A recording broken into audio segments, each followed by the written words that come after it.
What's up, guys? It's KB. Make sure you subscribe to the Underground Sports Philadelphia YouTube channel. Click the bell icon down below so you don't miss a single video from us. And thanks for tuning in to another video from Underground Sports Philadelphia. Now let's get into it. Philadelphia, baby, you're going to love it. Best sports fans in the world. Actually, the worst, but that's what makes them the best. All right, I think we are all set. What is going on, everybody? Welcome into episode number 538 of Underground Sports Philadelphia. It's KB and Matt coming at you from Underground Studios, and if you're watching live on Twitch right now or watching on the YouTube, by the time you're listening to this on Thursday, you can also see the man, the myth, the legend, DJ Hughes in studio as well, co-host of the Outside the Box podcast. He's in town as we have Premier Lacrosse League going down this weekend, so he and I will be heading up to Albany over the weekend, so make sure you're following the Outside the Box podcast as well for all of your PLL coverage. But we've got Philly sports galore to talk about tonight. The Sixers have a new head coach, Fred VanVleet, hinting that he may want to come to Philly. The Phillies announced their Wall of Fame inductees for 2023, along with everybody just continuing to think the sky is falling with the Philadelphia Phillies. We'll get into all that. We'll get into the Philadelphia Union, who should be kicking off in the next 20 minutes or so as they are back on track, looking good, ready to rock and roll. And, of course, we'll get into recapping Survivor 44. We have a new winner. And Zach Bryan just absolutely tearing it down at the Wells Fargo Center last night and getting ready to do it again tonight. Plus, we'll get into just all the fun stuff we always get into. But before we get started, make sure you guys are following us on the socials at Underground PHI, Twitter, Instagram, Facebook.com/Underground Sports PHI. You can follow me on Twitter at KBIZZL311. Follow Matt on Twitter at Matt Castorina. And follow DJ on Twitter at SCS_NextGreat. Make sure you guys subscribe to the pod feed. Apple Podcasts, Spotify, wherever you get your podcasts, we are there. Leave a 5-star rating and review. It does go a long way for helping the show continue to grow. Helps more people find Underground Sports Philadelphia and helps us take this thing to where we want to bring it. And be sure to subscribe to the Underground Sports Philadelphia YouTube channel, youtube.com/@Underground Sports Philadelphia. That's where you get full video episodes of this podcast twice a week and every podcast on our network. You get clips, shorts, live streams, interviews, the whole 9 yards, all on our YouTube channel, youtube.com/@Underground Sports Philadelphia. We are currently at 509 subscribers, trying to get to 600 before the end of June, so be sure to subscribe to the YouTube channel. And, of course, this podcast is brought to you by the City of Vineland. I think Matt has the ad read right under there because we had to shuffle some stuff around. That he does. And whether you are a company looking to expand, relocate, or a new business startup, selecting the right location is critical to your success. Vineland, New Jersey offers both an affordable business location and an excellent quality of life. The city's economic development department is a one-stop source for moving your project through the development and approval process. Their goal is to make the process as smooth as possible and provide the fastest turnaround times in the region. If you are considering potential locations for your operation, contact the Vineland Economic Development Team at 856-794-4100. That's 856-794-4100, Vineland, New Jersey, where it's always growing season. And big thank you to Main Auto LLC, Security 21 Security Systems, Paul J. Gillespie Incorporated, and the Dental Wellness Center of Vineland for their continued support of this podcast. Matt, what's going on, man? I'm living the dream. First time you and Deej are doing content together. Right. Deej, you're in studio live on the main pod for the first time. What's popping? Man, I just realized it's the first time I've been live on the pod. Feels good. I mean, I've been here all week. The people are probably tired of my face, but, like, I could care less. We're here for the vibes. We've got some vibes to be checking in on, and it's with the Philadelphia Phillies. It's brought to you by our awesome merch partners at PHI Apparel Company, the exclusive merch home of everything Underground Sports Philadelphia. Whether you're a fan of Philly, fan of our podcast network, PHI Apparel Company's got you covered. Obviously, if Philly's playing the Mets these next couple of days, go get your anti-Mets shirts. You got the Fanatic choking out Mr. Met. We've got the Muck the Fetch shirt. Get your Underground Sports Philadelphia logo merch. All of that good stuff is available at PHI Apparel Company, and you're going to stand out in the crowd because you're going to have the best merch on the planet. You guys can use our code UNDERGROUND for 10% off any and all orders from phiapparel.co. That's phiapparel.co. Code UNDERGROUND for 10% off any and all orders. Phil's failed to get past first base last night for the first time since 2016. Oddly enough, against the Mets that year as well.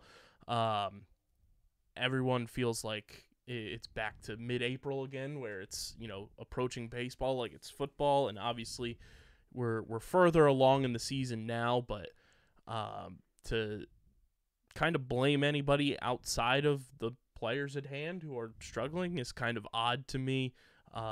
Trey Turner hasn't been exactly as advertised. Will he turn it around? You hope so.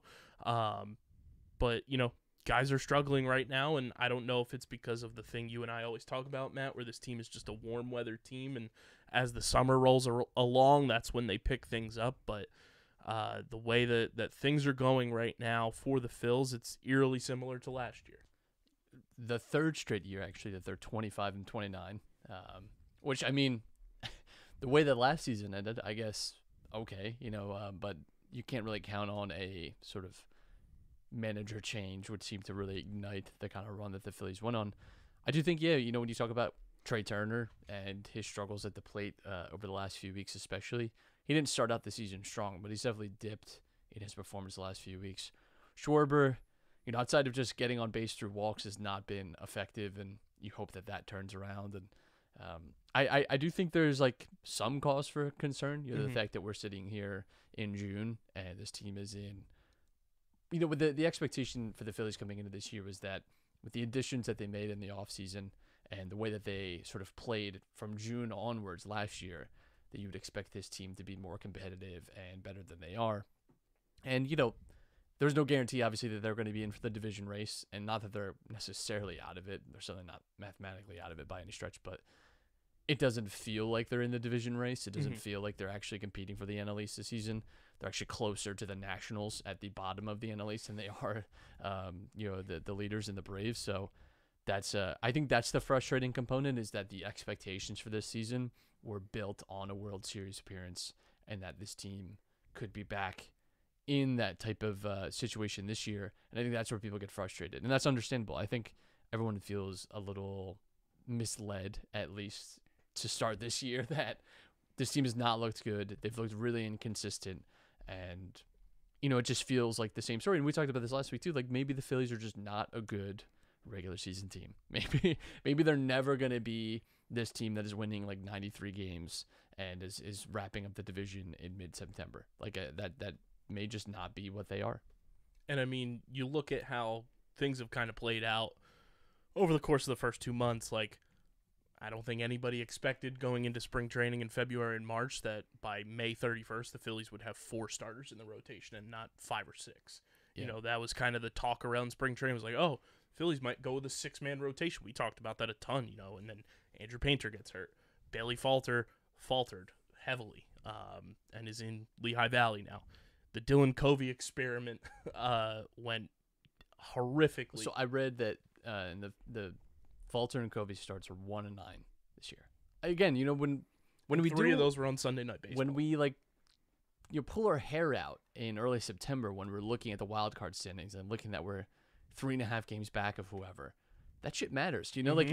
Not that you expect your 5th rotational starters to be going, 7-3, right? They're not, because even our aces aren't going that. But you expect 3 or 4 wins, between the two of that, out of that situation. They've been bad, and that has been a real sinkhole for the Phillies, and very frustrating. I think too the past few days have been frustrating because just the weird Bryce Harper rest situation where it felt like you kind of, it's fine to, I think, concede the final Braves game, but to not. It didn't feel like there was some foresight, and you really needed him in the Mets yesterday. And I think you really needed a spark, and I think that would have been really beneficial. And I just wonder sometimes about some of those decisions being made. And you've talked too about maybe doing something with the lineup. I think this lineup does need a little shake, because I think, again, when your 1 and 2s are playing as bad as they are, and those are the guys that are seeing the most action. Like that is gonna like just stall the offense. It doesn't matter. It doesn't matter who's hitting well. If whoever's coming up at 3 and 4 with 2 men out or whatever, like it's a tough situation to put yourself in, and I think the Phillies could do with a little tinkering, And it doesn't get any better after today's news. I don't know if you saw Alec Bohm went for an MRI on his hamstring. Well, he's on my fantasy baseball team, so I saw. And if you've listened to this podcast for any amount of time since the year 2020, Alec Bohm is our sweet baby boy. And he's been one of the most productive and consistent players on this team, both offensively and, to the shock of many, defensively. If they have to go any amount of time without Alec Bohm, they don't have an immediate replacement. So I was listening to Matt Gelb talk about this too. The problem, I think one of the understated problems of this, and this goes to Hoskins' injury too, right, is that and this is why the Phillies were successful in the playoffs last year, but this is why they're like kind of a fair weather team in some ways. They don't have like a difference in talent among their hitters. Mm-hmm. Like they have a lot of guys who hit the exact same kind of way, and like I would say like are in a very similar type of mold.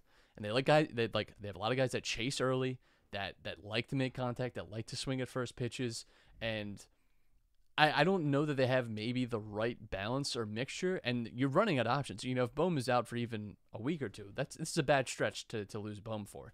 And Hoskins, I think, did, like, for all his faults at times, was always, even in his worst, weeks where, he would have these kind of peaks and valleys, he was like a pitches eater. Like, he was a guy that could definitely get like 13, 14 pitches out of a pitcher, and that's valuable stuff. And right now, you don't really have that with the Phillies. You don't have those guys, and you've obviously had Bryce at like stop-start, and obviously like we got him back much earlier than we expected.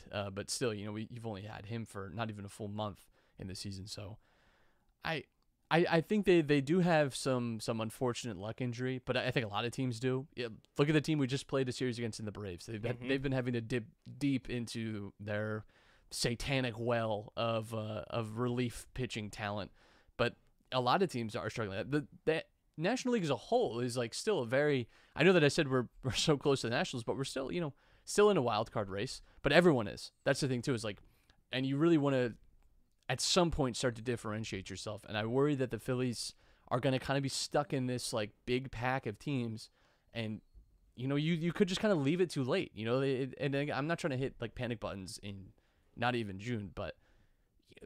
Like this could be a recipe where you're sitting, we're sort of just waiting till like August it'll turn around, and what if it doesn't? Right. And we've had enough of this team so far this season for it to not just be like baseball's like this, weeks can look so different, and let's see what the weather gets warmer, and that's the thing now that I think we're gonna console ourselves with. Well, there's always been a hotter team, and we get Schwarber into June, and the Hoagie Fest is coming around, like. Sure, but like I'd like to see it now. I'd like to see that we can do that now. I'd like to not wait to kind of have a turnaround, because team also just barely made the playoffs last year. They took it to the last day. Like I don't know.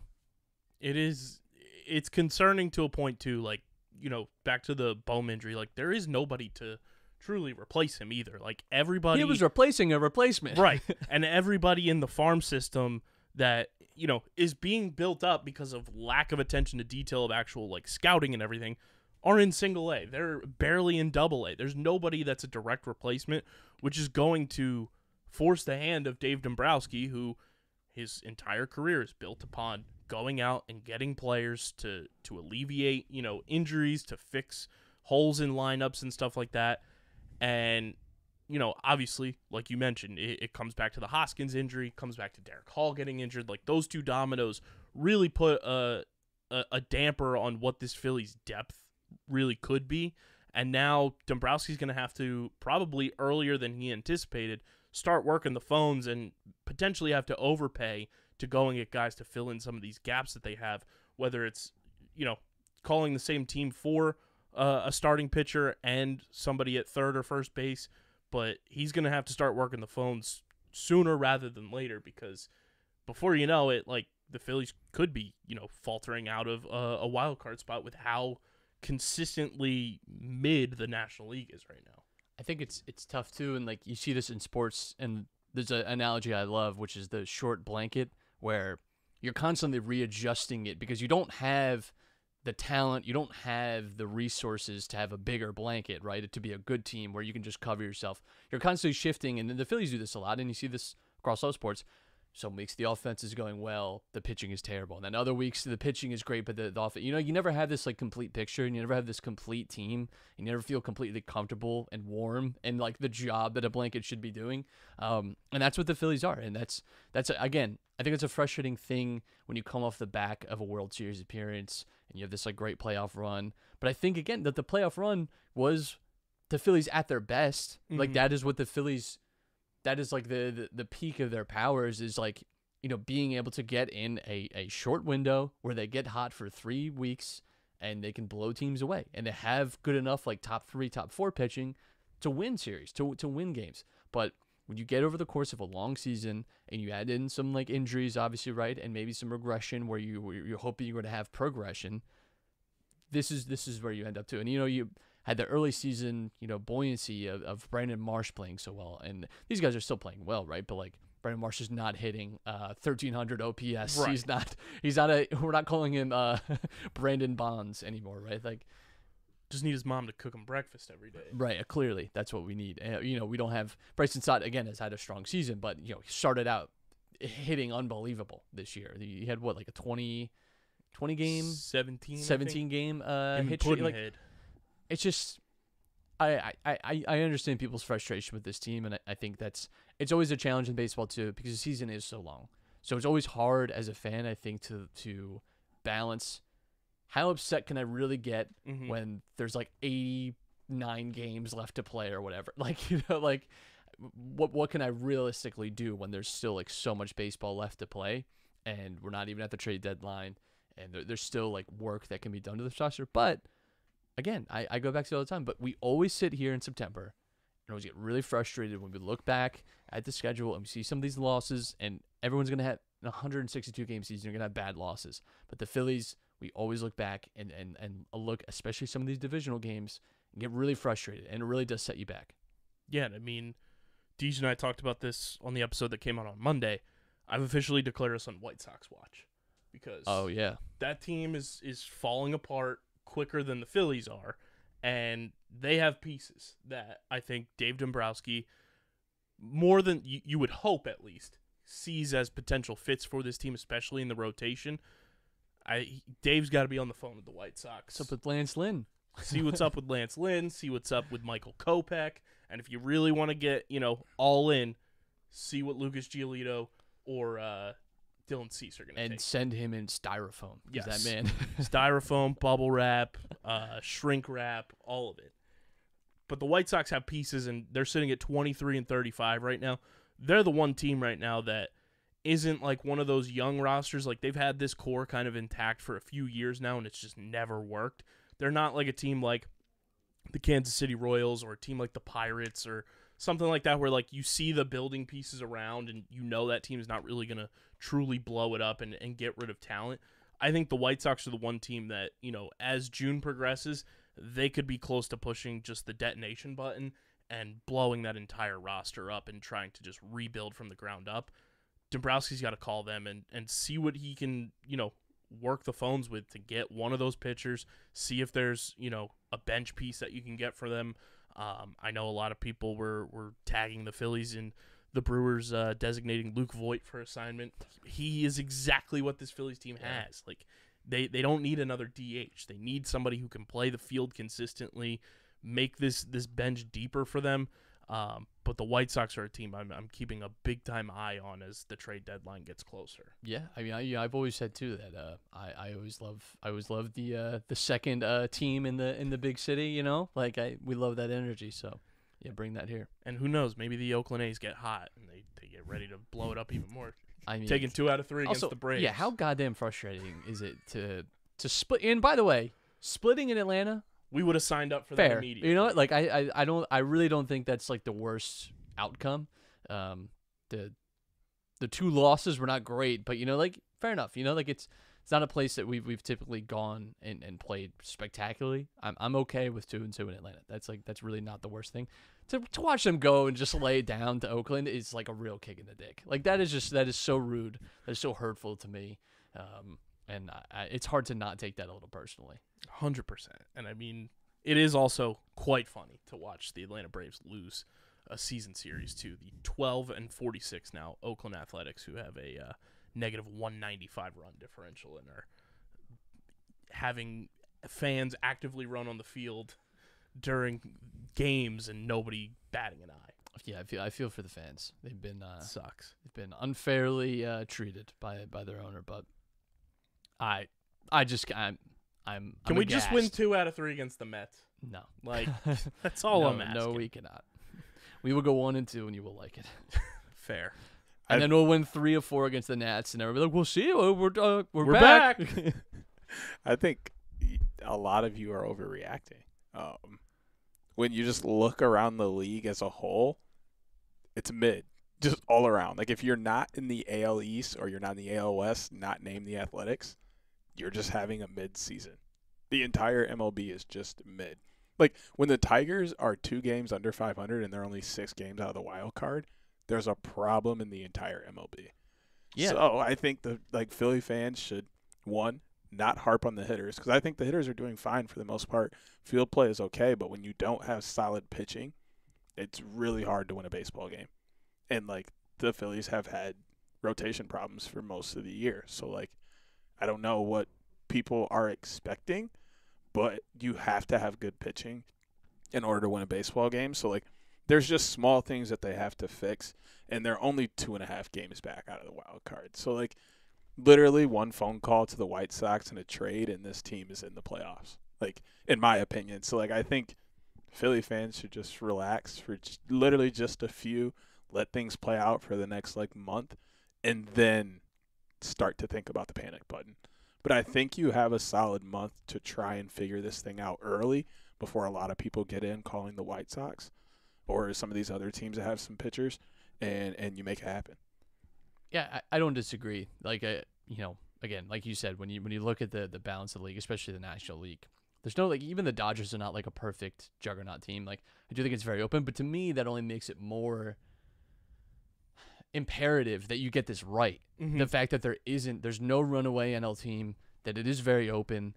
Like, it's important that you get in that wild card, or you win your division even. You know, like it is a big advantage to have, and I don't want us to kind of spend too much time sort of mucking around, and I do worry, like at a certain point, like we've just seen this team so much like this season that, you know, we're sort of, I think the positive parts you want to be like, oh, they'll turn it around, but like, I don't know.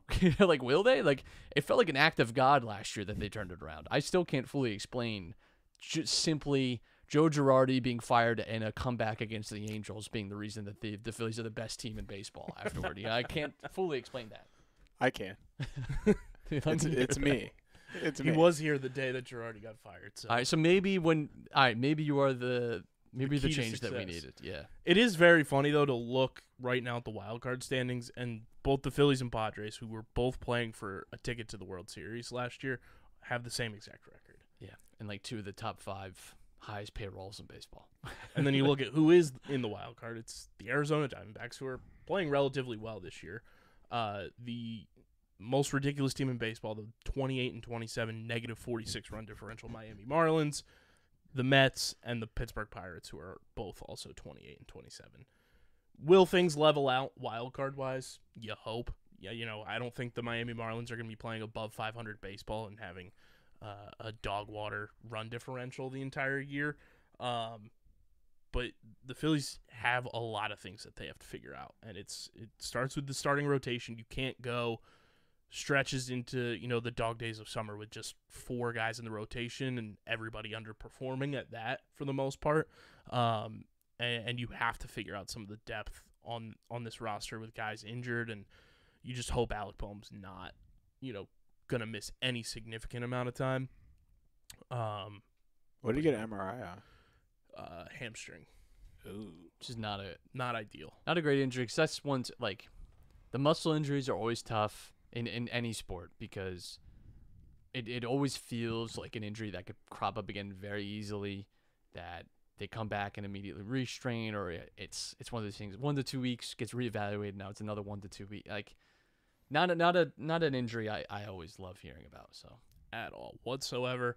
But let's take a look at the run differentials around baseball. It's brought to you by our friends at Wasted Wedge. A new age of golf has arrived, and if you are looking to be the talk and envy of your group and create memories with your friends and family, look no further than the lineup of Wasted Wedge products and merchandise. Think your traditional shot ski, but it's going to be way easier. Not to interrupt the ad read, but Jason Kelsey just banged the drum at the Union game and is chugging a beer on the field. So hopefully, it just felt like I had to. That's amazing. I just watched that go down. That's fantastic. With his shaved head as well from the New Heights Live. Hey, Jason Kelsey, we can get you a Wasted Maybe Wedge, that's brother. what he needs. Him and Travis. Think your traditional shot ski. It's way easier to carry around, though, because it's compactable, fits right in a carrying bag that can slide right into the side pocket of your golf bag. Bring it to your bachelorette parties. You'll be the talk of your event with a Wasted Wedge product in hand. They're a blast to drink shots out of on and off the course, and you guys can check them out at wastedwedge.com or find them at Wasted Wedge on Instagram and Facebook. That's wastedwedge.com, and follow them on Instagram and Facebook at Wasted Wedge. The run differential starting in the NL East as of this recording right now looks a little like this. The Atlanta Braves still the only team with a positive run differential, which is kind of also a positive for the Phillies in a sense that everyone else in the division is kind of not playing as expected. But the Braves 33-23 with a positive 58 run differential. The 28-27 Miami Marlins, like we mentioned, a negative 46 run differential, which they are out of the basement in terms of the National League. The Rockies now hold the spot for worst run differential in the NL. But the Marlins right there at negative 46. The Mets at 28-27 have a negative 11 run differential. Our Philadelphia Phillies at 25-29 with a negative 40 run differential. And then the stolen franchise Washington Nationals sitting at a negative 28 run differential. Again, I think we were on to something last week, Matt, with the Milwaukee Brewers. They might be the Minnesota Vikings of the 2023 MLB season. 2 games above 500, in first place in their division, negative 26 run differential. Absolute frauds. Absolute frauds. The LA Dodgers with the second best run differential in the NL, just behind the Braves at plus 57. The Padres with a goose egg, 0 run differential. They're just even Steven. Probably because they're not getting blown out as much as we are. They didn't take a 16-3 shellacking on opening week. The Tampa Bay Rays, no longer the best run differential in all of baseball, but they're at a plus 119. The Texas Rangers now holding that spot down at plus 131. The Oakland A's, a negative 195 run differential. Just brutal stuff. That is tough. That is tough. Sitting at 12-46. And the Rays' first team to 40 wins this year. Unbelievable. Must be nice. It also must be nice to be in DJ's favorite team's division, where the Twins lead the way at 28-27 with a plus 40 run differential. Tigers right behind it at 26-28 with a negative 56. Cleveland Guardians 25-30 with a negative 32. Chicago White Sox, hashtag White Sox watch, 23-35 with a negative 55 run differential, and then the 17-39 Kansas City Royals with a negative 70 run differential. Listen, I'm just like hoping that Casey Mize decides to wake up one day and we win the division this year, so I can just go to a playoff baseball game. Just one. I'll go. It's a winnable division. Oh, I'm going to game 1. I'm dropping the Billies. I don't care. I'm there. And then I'm probably never going to be able to go to another playoff baseball game again. So, well, at least for the Tigers. So, I'm just hoping we somehow win the division with it being this bad. This is like the one chance we have. So, if we blow it this year, if we blow it this year, I'm just going to officially become a Phillies fan. So there's I have bad news about playoff appearances. Then we're not much better. Yeah, you are. I don't know. I don't know the last time we made in 120 years. So not great. Recently, you've been honestly, like statistically, last year was like a supreme outlier. Yeah. So Hadn't been to the playoffs since 2011 before last year. You know, better. We're coming up on that. the drought was It might even be longer the drought already. was there. I'm gonna That's look at your that. run differential across MLB, brought to you by our friends over at Wasted Wedge. Moving to Sixers summer, it's back, and they just can't give us one moment of rest. It's brought to you by our friends at Kenwood Beer. It's a refreshing light beer, 4.1% ABV, 127 calories, 10 grams of carbs. If you're going to Zach Bryan tonight, if you're there, you can get Kenny's at the Wells Fargo Center. Go to kenwoodbeer.com and use the Kenny tracker to see who has Kenwood on tap in the Philadelphia area. You can buy Kenwood at your local Philadelphia area liquor store or in Eastern Pennsylvania, your local Whole Foods. Zach Bryan has also been known to buy an entire bar round to Kenny's, so it's his beverage of choice as well. So light body, light calories, plenty of flavor, the best light beer on the planet. You must be 21 or older to do so. And, of course, please drink responsibly.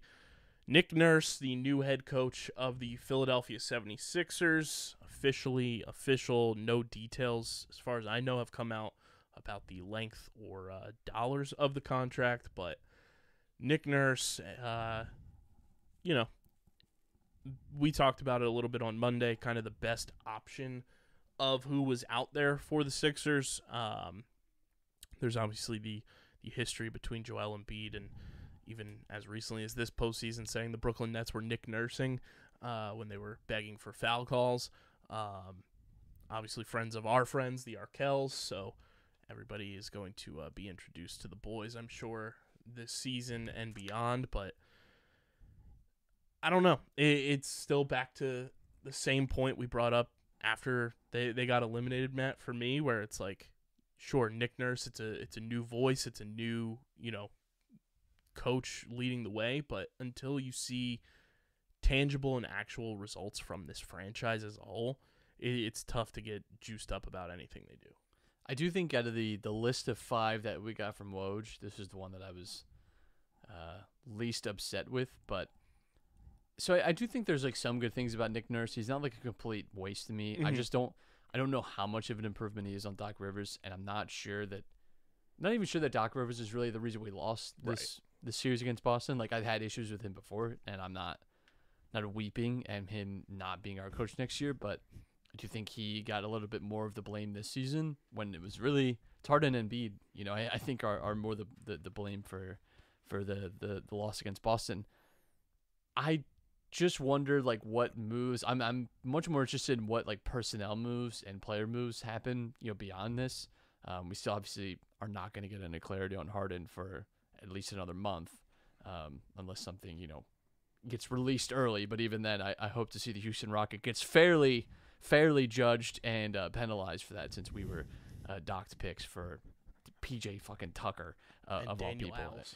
Unbelievable. But I do think Nurse, like, just reflecting on the times, because obviously we've played him a ton. We've played the Raptors a ton, both in division games, but also in the playoffs. We had that playoff series against them, and he's this guy that you've kind of always hated playing against. Mm-hmm. And I do think that's actually the good sign of a pretty good coach. Like, the fact that I'm never like happy about like, oh, it's Nick Nurse and the Raptors. Like, I've always been a little frustrated with watching the Sixers play the Raptors, and I think he can maximize talent. Like, you've seen them do that with that team. Like, that team has not been amazing, or loaded at any point over the last 5-6 years that he's been there. Like, they had Kawhi, and Kawhi went supernova. We all saw that. It was one of the best individual like playoff runs that we've seen from a not like Steph LeBron over the past 10 years. Like, he was just unbelievable. Like, I think we've already forgotten after that summer. People talk about Kawhi being the best player in the league. Mm-hmm. No one has talked about him being the best player in the league since that summer. Because he hasn't played since that summer. I mean, that's definitely part of it. And it was a big gamble that the Raptors took, but he played well, and that is sometimes the difference. But even in teams after that, I do think he, again, the COVID season, like, this was a team, like a Raptors team that was not amazing in terms of talent level. They had good players still, but it was sort of the leftovers from the championship winning team. That was a team that was on pace to win 60 games, before the season gets stopped. Like, I think, and that is important. Like, how different is this Sixers season if they're the 1 seed? just think of the ways that this unfolds in a much more better way for them, or they get loose to the heat in the first round, like the Bucks. Who knows? But I do think that there's some good things there, and I do think he's not Tom Thibodeau, and I think people talk about him like he is, where he plays everyone 51 minutes a night. That's, I think, a little overstated, but I think he's fine. I'm not upset at the hiring. I'm also not like hugely inspired by it, but I think of the options it seems that we have identified, I think he was the best option. I'm much more interested now in seeing what, if any, like on the margins moves we can make. If we're moving Tobias, if we're really going in and moving Maxey, if we're doing some sign and trade with James, who knows? Like that, those are the much bigger, and I actually think much more impactful, question marks hanging over the Sixers this summer. And I have to believe Nick Nurse heard something that encouraged him, and it wasn't just the dollar amount that we plan on paying him. And I'm sure the 3 years after we fire him, that he'll also be getting paid from us. I'm sure that he was told something about his level of involvement or what the Sixers have planned for this summer. Like there's a reason that he backed away from the Bucks job, and at least that's what it seems, and chose the Sixers. And again, part of that could definitely be money that we're offering, but I also, part of me has to believe that there's something in terms of the actual like talent level here, or what he believes the talent level is going to be, or the personnel is going to be, that enticed him. Now this was on Stadium with Shams and a whole round table of people with Fred VanVleet, and this is what he had to say about Nick Nurse. It's just a different voice that they haven't heard before, something outside the box. He's going to bring new ideas, creative ideas. It'll be a great, breath of fresh air for them. Anytime you're changing head coaches, that's pretty much what you're looking for, is a new identity, new voice for guys to kind of rally behind. I think, coming down the stretch, pretty much had to get Joel on board. I think once they got that, once Nick met with Joel, and as long as he's signing off on all the crazy stuff that coach wants to do, then I think that, they'll be in a good spot. So, I think he'll have some success, hopefully not too much, if I'm not there, and I'm staying in Toronto, then, we want him to fail. But other than that, I'm happy that he landed on his feet. Our situation was our situation this year, and coming down the stretch, they decided to go different ways. But I'm just happy that he landed on his feet. Good to see him, back with another job. Have you gotten any calls or text messages from like Joel Embiid or James Harden? It's like, what's to Nick Nurse? What am I getting into? What is he bringing to this roster? I haven't got those calls yet, but they might be calling after training camp, trying to figure out, how to read him. But he's definitely a different guy, but certainly, one of the top coaches in the NBA. And we saw that with us winning the championship. So that bond that we have, that's a lifelong thing. Now, a lot of people took the "if I'm not there" comment and ran with it as if Fred VanVleet is going to be the immediate replacement for James Harden. Yeah, I mean, I'm surprised people would take a quote out of context and really run with it. I wouldn't mind Fred VanVleet on the team. I don't know how we get him here. Right. Listen, it is great to. There are a number of hoops you have to jump through. I love sometimes just going on an online shop and scrolling through and looking at all the clothes I could buy. I wouldn't be able to pay my rent if I did, but it's nice to imagine if I could. It's not a realistic option for us, and I'm not sure what it would even take to get Fred VanVleet on here. But I think listen. Your divisional rivals pretty well because you see your team play them the most, and those are the games too that I think you care kind of the most about. And Fred VanVleet is a good player, and I think would be very nice on this team. I think you could have concerns about him and Maxey being on the floor at the same time, and the size difference there. But I think he's a good player. I do think Nick Nurse. It's going to be interesting too because it seems like at least part of the reason he's moved on from the Raptors was that maybe that he lost his voice in the locker room, and there were some frayed relationships there. The Sixers during Embiid's tenure have had all player positive coaches. Like Doc Rivers and Brett Brown are like pro player, like arm around the shoulder kind of coaches, unless you're Ben Simmons. And then it's deserved pushing you in front of a bus. But largely speaking, like those have been guys that are like totally willing to placate their stars, and I think be a little comforting and like build everything around Embiid. Not that Nick Nurse is not going to do that. He does read to me the kind of voice, though, that is not going to be afraid of telling people like how it is. And I think he understands maybe something that Brett Brown and Doc Rivers didn't do as much, or he has a proclivity to do this a little bit more. And like, he's a Daryl Morey project, by the way. This is another retread by Daryl Morey. We're getting very, very old and bored with just hiring anyone that he knew from Houston in back into Philly. But he has that same kind of mind where like, I don't think he's afraid to make hard decisions. I don't think he's afraid to promote or demote guys dependent on how valuable they actually are, or the value that he sees in them, and how willing they are to buy in. I wonder what that's going to mean for Harden too if he stays, because if there's one thing that anyone has watched the Raptors under Nick Nurse over the last few years, defensively, like, they are a closeout team. They are a give like zero space to the opposition type of team. They're aggressive, especially on the perimeter, like closing threes. Listen, I've not seen James Harden do that. That is not a thing. Especially at this stage of his career, that's not a thing he's doing. So, I think there's some legitimate questions to be had about how this is going to work, what it is going to look like, who's on this team, who is. I always think too of like when you go back to the first game of the next season, and there's always like a banner, and it's like 2 or 3 big players. Right now, it is Embiid and Maxey. I don't know who that third person is. Is that James Harden, or is that someone else? Is that going to have to be Tobias Harris because we don't have anyone else? Like, that is the question mark now. I'm looking at Spotrac, just looking at their trade machine. I'm cracking up because he is big-time friend of the program. We still have a $9.5 million cap hold from Mike Scott. Yeah, God bless. Sick. Who has not played for this team since the bubble. I'm pretty sure was the last time Mike Scott was on the roster. But everybody else. Well, actually, there's a almost $2 million cap hold, Matt, for one Paul Millsap. Jesus Christ. Ooh.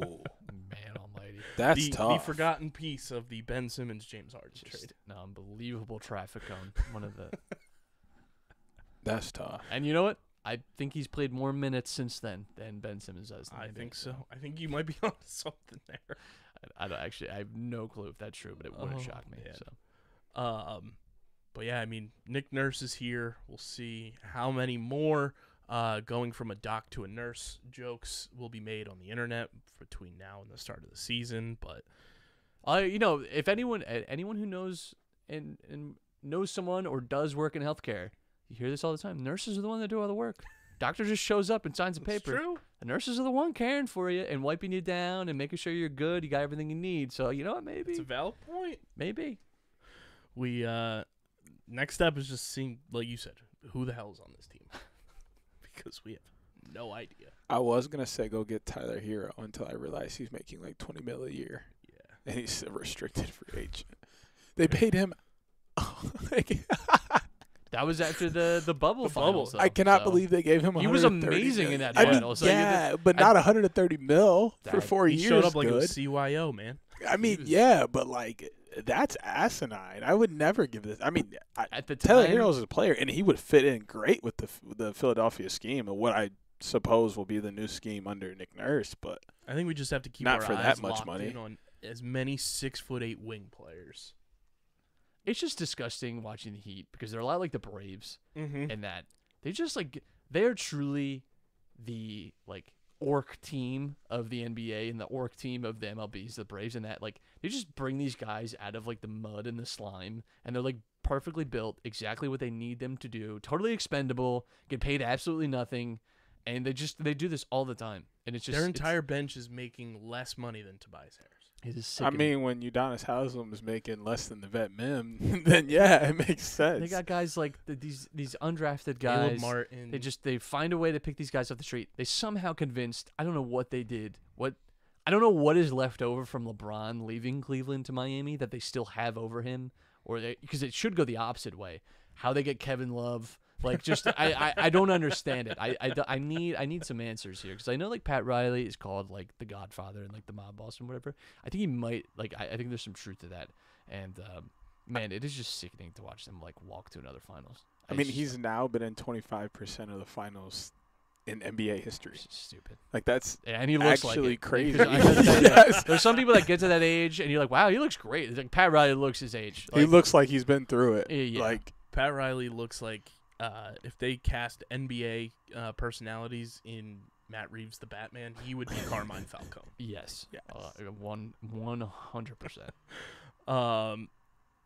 Yeah, I mean, and now it's Sixers fans' worst nightmare come to life. It's Nuggets Heat in the NBA Finals.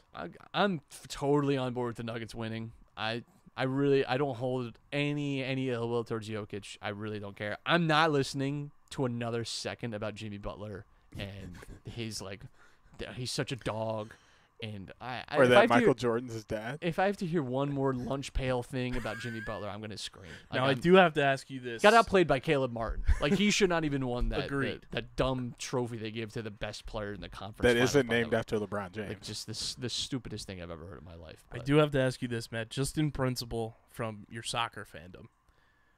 Can you survive another Stan Kroenke title? Yeah, I can. That's fine. I don't care because hilariously Arsenal did not win. So like It's true. I'm okay with that. It'd actually be really It's the funny. one team that didn't. It'd be really funny because I don't know that any other of the Stan Kroenke owned teams. First of all, a bunch of them have won titles now. It's been the Avalanche, the Rams, probably the Nuggets Colorado this Mammoth. year, the Mammoth. Like, it would actually be really funny if every other team but Arsenal wins. Like that would actually be really funny to me in a sick kind of way. No, I does not bother me whatsoever. I don't know. I've never hated Jokic. I've never disliked the Nuggets. I think again, I talk about a team that is built the right way. That's just drafted well, taken risks when they had to. Like they draft Michael Porter Jr. when he was a medical red flag, do not draft for everyone else. So oh, fuck it, we'll take a shot. Why not? And it worked out for them so far. Fair enough. He hasn't been amazing. He hasn't been he was the number one recruit out of that class. He has not been that level of top. He's been good. And again, they were not going to be picking in that position in the draft a lot. So fair enough. It's with the Eagles where they take a swing at a Jalen Carter, right? Maybe there's some red flags, but you know what? You're not going to be picking Nolan Smith in the lottery. Might as well take a shot while you're there. And I think it's totally fine. I think they've done things the right way. I think Jokic is. I like watching Jokic. I think he's fun to watch. I think he's a great player. I really wouldn't be that upset if they win a title. And by the way, there's 200 Nuggets fans. And all of them are constantly in every Sixers fans mentions whenever you talk about Embiid. But that argument is dead, by the way. I mean, Jesus Christ, Jokic is doing stuff that Wilt Chamberlain. Whenever you're has not been done since Wilt Chamberlain. So he's the only one to do it. Thank you, because Wilt Chamberlain doesn't count. That's true. Wilt Chamberlain is not real. But okay, so he's the first to do it. But then it's just ESPN stats. No, it's the triple. He's got my more boy, triple doubles than anyone else. He is so effective. It's unbelievable. My boy Bron benefits more than anybody from ESPN stats, but they're the dumbest thing ever. We really don't care that he's the first person to drop a triple double on a Tuesday in May while eating a cheesesteak. We don't care. It's impressive. Yeah, sure, but that's not a stat we need to know. Just say it once. Don't throw up a graphic, and we're fine. They just emphasize certain things that I feel they shouldn't emphasize. Cool. He's playing basketball and he's good at it. We do have. So is everybody else. We do have breaking news from friend of the program, hasn't been on the show, but avid listener, Michelle Castellanos, Nick Castellanos' mom. She has officially placed 2 bets on the Philadelphia Phillies to win the National League at 14-1, and to win the World Series at 20-1. Awesome. That's not gonna get anyone in trouble, right? That's not gonna. I don't think she's she's not a banned member from of gambling. the team. But why is it Nick Castellanos' credit card right behind it? I mean, fine. It's cool. Fair. I'm glad that she not only emotionally but financially is supporting the cause. Okay, my question is, why can't you bet on yourself? I think there's just a very gray area in terms of doing so. Well, I mean, a futures bet. You should be able to place a bet for yourself to win the World Series a year out. Okay, I'm saying right now that my team's going to be good in 12 months. Sure. Sure. I don't disagree. I do think it becomes a problem when people can bet to lose and things like that. Like they never want to even. I think the problem with player sports betting is they never want to have the discussion that players could even potentially. This is why sports betting was like never going to happen anyway. There's never going to be a team in Vegas because like how could you let and now it's like you cannot, and I mean cannot, interact with sports in any way now without some schmucks parlay like talking about it's unbelievable. It's everywhere now. But I think that you can't afford to have even the slightest doubt about like the impartialness or how involved people are in this. And so actually a soccer player just got banned for 8 months because he placed a lot of bets, and quite a few of those were actually for his team to lose. Now it was while he wasn't playing, but like, which is like kind of a bet on himself anyway, because well, I'm not there, so they're not, but it does, it gets tough. When nobody got me, I know I got me. Exactly. Bingo. Shout out to Ivan Toney. Speaking of soccer, Union underway down at Subaru Park, and like we said last week, Matt, they're right back on track, right where we wanted them to be. 1 point out, I believe, of Phillies. second Take place. note. Here's how you evolve over the course of a season and adapt. Mold yourself. Here's how you struggle early out the gates and then adapt with a new formation, maybe a new batting lineup. Maybe that's your version of switching to 3 at the back like the Union have done. Maybe that's what you should do. Union back on track, just like we expected them to be. They're 1 point out of second place, and relatively speaking, not too far out of first place, which we've talked a ton since the rule change now, where first place isn't necessarily as important. They're actually 3 points out of second place with the virtual tie between Nashville and New England right now, but big points against New England last time out. They're playing Charlotte tonight, who believe are now 6th in the East, so they've moved up a little bit since the last time both teams have played, but it's a winnable game for the Union. We talked about their schedule with this game and the rest of June, like a very winnable schedule for them to pick up important points, move themselves into a much more comfortable position in the Eastern Conference, which is just a juggernaut right now, with every team outside of Montreal being the 9 seed. 1 through 8 have at least 20 points this year. Yeah, the East has definitely been the more competitive side of MLS this season. And, you have a lot of like teams too, like making big leaps this season. Like Cincinnati is, a team that was a playoff team in the last few years, but has really risen to be, one of the best teams in the East and in all of MLS. So it's been good. We've talked about too, like the Union have evolved over the last like month and a half and started to put together better results. And, again, this is another week where they're playing this 3 at the back situation, and that does seem to be kind of suiting the personnel. And I think the way the teams had zeroed in a little bit on how to play the Union and how to work past them. And it's always a struggle with the way the Union play too. Like it's not a style that suits itself necessarily to longevity, because you're really depending a lot on the other team enjoying possession and, giving you the space with which to kind of make those darting runs when you turn over and, have that quick transition. When teams are letting the Union kind of dominate the ball, they don't have that creativity. They don't really have that number 10 in like the more like classic sense. Like sometimes you see this in basketball, you just need like that classic point guard who can kind of set other guys up. That's like a problem for the Celtics, right? Is that they don't have a point guard that can kind of just run the offense. You don't really have a guy like that in this team. They don't really have like a more pure number 10. Like Gazdag is more like a number 9. Like he's more like a secondary striker than he is like, more of your like typical creative number 10. But yeah, I think I've been really impressed with the way that Jim Curtin has sort of adapted over the last few weeks. It's one of the reasons that he's one of the best coaches out there. So it's a good situation to find yourself in. I mean, we've mentioned it a ton, but their upcoming June schedule, they play again on Saturday at home against Montreal. They play San Jose, who of their crop of June games is the toughest team just based on record alone.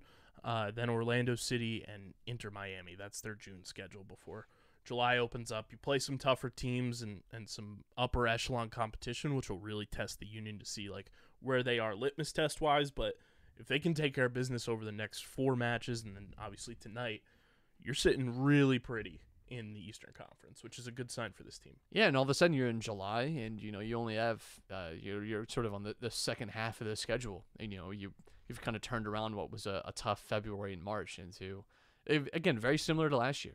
Where they really weren't great in the first few match weeks of the season, and it wasn't until June, July that you started to see those 6-7-0 games, right? Like we just haven't hit that point yet. Maybe they're really the hot weather team this entire time. Maybe it's actually the Union. We always think it's the Phillies, but it's actually the Union that just get better as the nights get muggier. They get better as the nights get muggier, as the drum bangers get more prominent, and hopefully, Yeah, it's a Philly team that might actually learn to win when you have a big personality. when you take a mallet to an instrument. So hopefully the Union pull it out tonight against Charlotte. Currently, a little update on the Phils. They're losing 2-1 as Aaron Nola hung a pitch over the middle for Mark Canha to give the Mets a 2-1 lead. Mundo Sosa hit a home run for the Phils. So hopefully they can bounce back, but who knows? Somebody tell Schwarber. Figure it out. Yeah, you're telling me. He's about to get demoted to my bench. To recap everything that went down last week on Survivor 44, it's brought to you by our friends over at Tomahawk Shades, the best small batch eyewear in the game. I just got my new blue light glasses from them to protect my eyes when I'm staring at screens all day long. Summertime is pretty much here. Get your sunglasses, your blue light glasses, your prescription lenses from our friends at Tomahawk Shades. Tyson Apostle, Tomahawk Shades ambassador as well. So there's that Survivor connection. You guys can go to tomahawkshades.com, fill up your cart with everything that you need for the summertime sunshine, your blue light glasses, and obviously those prescription lenses if you need them. And when you go to checkout, use code USP for 25% off your order at tomahawkshades.com. That's code USP for 25% off at tomahawkshades.com. Matt, I thought we were going to have to old takes expose ourselves for a hot second last week. When we both said we didn't see a way for Heidi to win. She wins the final immunity, goes and makes fire, and gets one vote to her name. But it is Yam Yam who ends up winning Survivor 44, the first openly out player of color to win Survivor. Sarah and I were talking about this yesterday when she was here. Yam Yam just had like this charisma about the way that he carries himself and is able to talk through situations that superseded anything that Carolyn or Heidi were able to do with the jury. And overall, I think Yam Yam played a phenomenal game. So this used to be a trope I can remember in like older Survivor seasons. People be like, "Oh, he's a bartender," like he talks to people. Yam Yam works in a hair salon, like he owns a hair salon. There's people talk all day. Like you have to be able to talk to people, even people you don't care for, because guess what? It's about money and about making sure they're happy and comfortable. They come back and give you their business. Like you have to listen to them talk about their problems. If you talk to anyone who's ever cut hair, who's a barber, anything like that, like whatever it is, there's something about sitting in that chair and getting a lineup or getting your hair dyed that people spill their guts to you and will tell you all about their drama and their troubles and all those things. And I think that really reflects in his personality. And listen, was I a little disappointed that Carolyn didn't get a single vote? Yes. You also have to ask yourself, if you were the one with the vote, it's tough, but like, I'm sorry, but like Yam Yam had a better, like it sucks. Like I wish she had gotten second. But like when Yam Yam was that good, I think Yam Yam was good enough to sweep. I didn't mind that Danny gave his one of his close friends and his ally in the game a vote to get her second place and a little more money. But it's hard to really argue that Yam Yam wasn't the best player this season and certainly wasn't the best out of those three. It was my feeling going into the finale that if he makes final three, I really don't. Now, it seems like Carson was closer than maybe I thought. But, man, I think I don't mind Heidi either, like, pulling the move that she did, like, making fire. I will say this, too. I do think that is a sign that you're also aware that you maybe don't have the strongest game and that you're kind of looking for, like, a big moment to show off, here's what I did. Like, it did feel like her resume was a little bit built on that. And, good enough making the final three is like impressive on its own, and winning the final challenge, like that's amazing. Honestly, like if I was ever on Survivor and like someone just offered me that at the beginning, like, yeah, I'd probably take that actually. Like that's fine.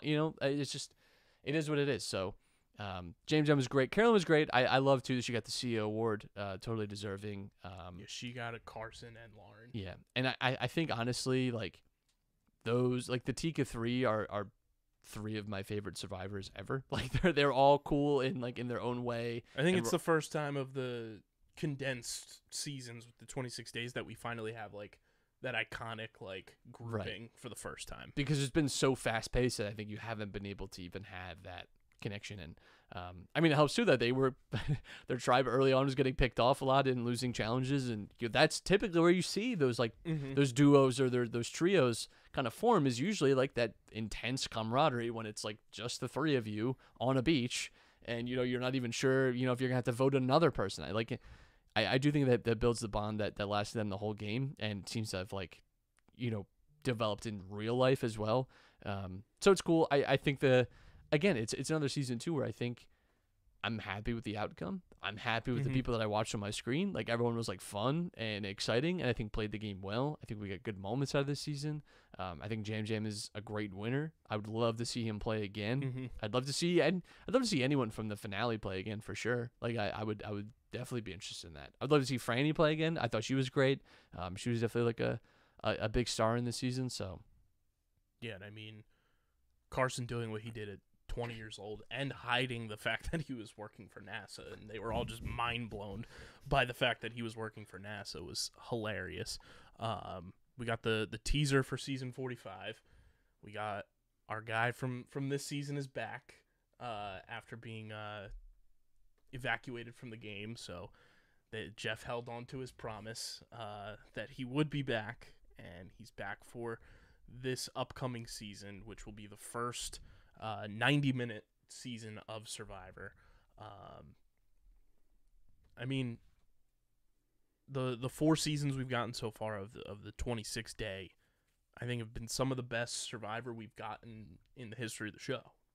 Yeah, I think I really haven't noticed any real difference with it being like shorter timeline. I will say like I think the season was better in some ways too, because there was a little less twist this year, like which I think is good. I think, listen, like you have this new diversity initiative with Cast, which I think is giving you like a breath of fresh air, in that like you're not getting the same like 17 boring white people, and like you're getting a much more representative picture of like people in your real life, people you've experienced in your real life. You're also getting a much more like, it's the same thing with any kind of diversity. You're getting different thoughts, different approaches, different strategies, different opinions, different experiences. Like when you're watching what is essentially reality TV, I want that. I want like people that come from all kinds of backgrounds, from different countries now too. Like you're getting, people from Puerto Rico, from Canada, from wherever. Like, yeah, I'm into that. Like I want to see like what other people have to offer.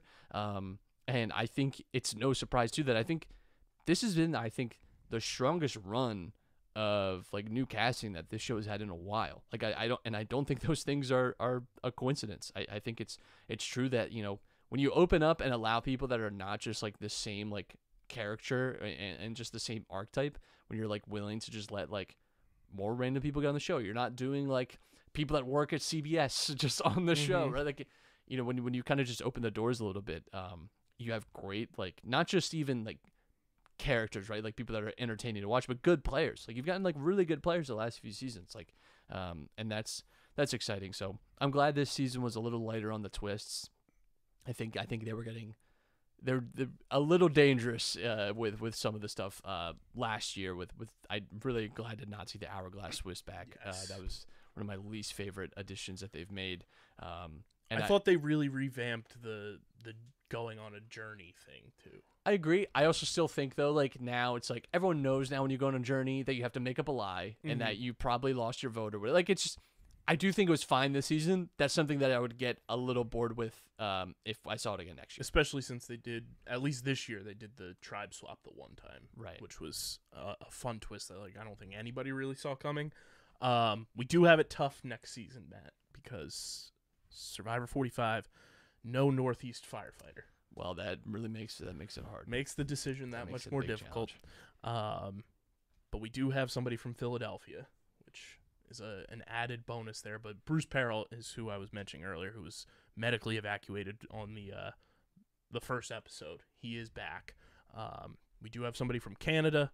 We have our older player, who I think the oldest player in 45 is 49 years old. And then we've got a school principal. So shout out to that school district for letting their principal go away for 26 days. Go make a fool of himself and lose his job. What if it's a clause? Like, they're like, yeah, you can go, but you have to win. And if you don't win, you don't have a job. Well, I think the benefit here is that where he teaches, they don't have internet, so it's going to be a while before he's from Utah. They may not even know that he's gone. You know? Oh, no, they'll know. They know everything there. He escaped, and he's just off the radar now. Proud of him. But obviously, season 45 will be in the fall. We'll have more to dive into as that gets closer. But shout out to Yam Yam for being the winner of season 44. And last thought here, shout out to Zach Bryan, absolutely shutting down Wells Fargo Center last night. I have learned as well just from the social medias and him being in Philly for his tour. He now lives in Philadelphia. So, again, we called him out at the live pod in April. Zach Bryan, we'd love to have you on the show. He wore the Joel Embiid jersey on stage last night. We'll see what he wears tonight, if it's a Flyers jersey or if it's another Sixers jersey. Obviously, he made his way onto Philly sports Twitter by just actively and openly tweeting about the Eagles all year long last year, has kind of adopted Philadelphia as his home. So shout out to him for absolutely rocking it out at the Wells Fargo Center. And he quote tweeted the SEPTA official account, said that they added additional transit for after his concert. He was like, this is a local's dream. So shout out to him. And shout out to SEPTA. Shout out to SEPTA again. Everybody home safe. But make sure you guys are following us at Underground PHI, Twitter, Instagram, Facebook.com/UndergroundSportsPHI, Twitch.tv/UndergroundSportsPHI. You can follow Matt on Twitter at Matt Castorina. You can follow DJ on Twitter at SCS_NextGreat. You can follow me at KBIZZL311. Subscribe to the podcast feed on Apple, Spotify. Leave a 5-star review. It does go a long way for helping this show continue to grow. And also subscribe to the Underground Sports Philadelphia YouTube channel, youtube.com/@UndergroundSportsPhiladelphia. So you get full video episodes of this show twice a week, every podcast on our network, clips, shorts, live streams. It's all on our YouTube channel. Go subscribe. We're at 509 subscribers right now. We're going to get to 600 by the end of June. So let's get that off to a hot start as we head into the month of June. Share the YouTube with your friends. And big shout out to the City of Vineland, the presenting sponsor of this podcast. And the City of Vineland Municipal Calendar features city-organized, city-sponsored, and city-affiliated events that are of public interest. The calendar, which is accessible at vinelandcity.org, is a good way for residents and visitors to build awareness, remain engaged with city government, and participate in local events. You can also follow the City of Vineland on social media via their Facebook, Instagram, LinkedIn, and YouTube pages. Through these tools, you can stay connected to the community and get important announcements about programs and services offered by the city. Vineland, New Jersey, where it's always growing season. And big thank you to Main Auto LLC, Security 21 Security Systems, Paul J. Gillespie Incorporated, and the Dental Wellness Center of Vineland for their continued support of this podcast. And be sure to get your merch, phiapparel.co, code underground for 10% off any and all merch orders, plus free shipping. But this has been episode number 538 of Underground Sports Philadelphia. For DJ, for Matt, I'm KB. Till next time, we're getting the heck up out of here. Go Phils, go Union. We're signing off. Peace.